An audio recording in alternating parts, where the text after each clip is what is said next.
Assalamu alaikum, I'm Aisha and you're watching Samaa News. Here are today's headlines.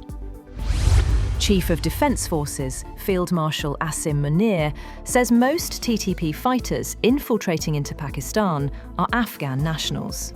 Addressing an Ulema conference, he said nearly 70% of TTP formations are made up of Afghans, as he questioned Kabul's denial of militant sanctuaries. The Field Marshal rejected extremist narratives and stressed that jihad can only be declared by the state. He also reaffirmed Pakistan's resolve to defend its people and sovereignty.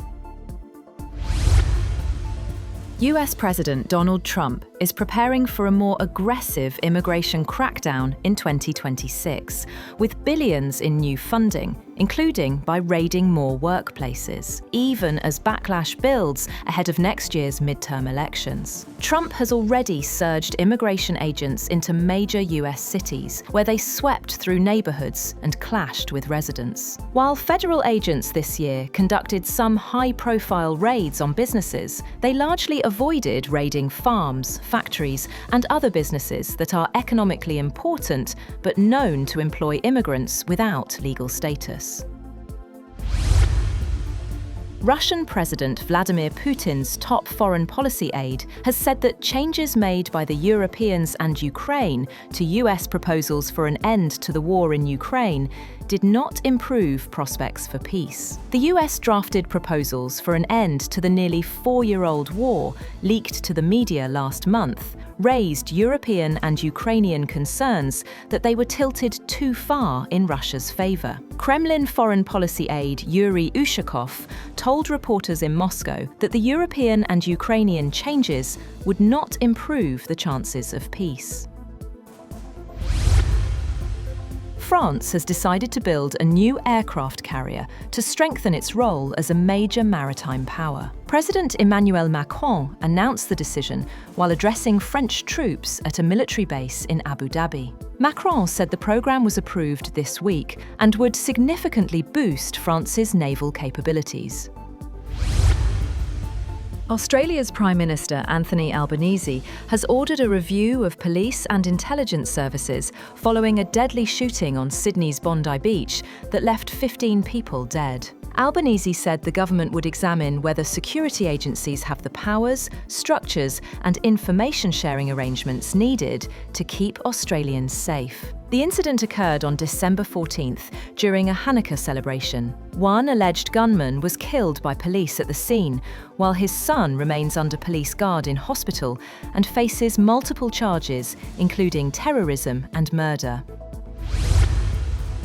A large power outage struck San Francisco on Saturday, leaving about 125,000 residents without electricity, according to city emergency officials and utility provider Pacific Gas and Electric Company. The San Francisco Department of Emergency Management warned residents to call 911 only for life-threatening emergencies, avoid non-essential travel, and treat non-functioning traffic signals as four-way stops. Officials also advised keeping refrigerator and freezer doors closed and turning off major appliances to prevent power surges. The blackout caused traffic congestion across parts of the city and forced some businesses to temporarily shut down.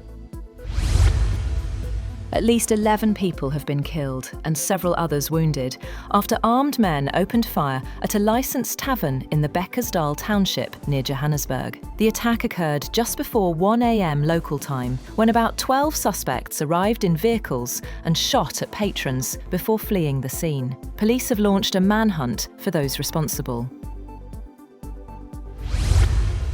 The United States has intercepted an oil tanker in international waters off the coast of Venezuela, Homeland Security Secretary Kristi Noem confirmed, days after President Donald Trump announced a blockade on all sanctioned oil tankers entering or leaving the country. It marks the second such interception in recent weeks, as the US ramps up military presence in the region. Noem said the tanker had last docked in Venezuela, stressing that Washington would continue targeting illicit oil shipments used to fund narco-terrorism. Mitchell Starc claimed 3 wickets as Australia wrap up an 82-run victory on day 5 of the 3rd Ashes Test at Adelaide Oval, securing an unassailable 3-0 lead in the series. Chasing a world record 435, England fought into the second session, but were bowled out for 352, with Scott Boland taking the final wicket. The loss marks England's 4th straight Ashes defeat in Australia after just 3 tests, extending their poor run to 16 losses in their last 18 matches down under.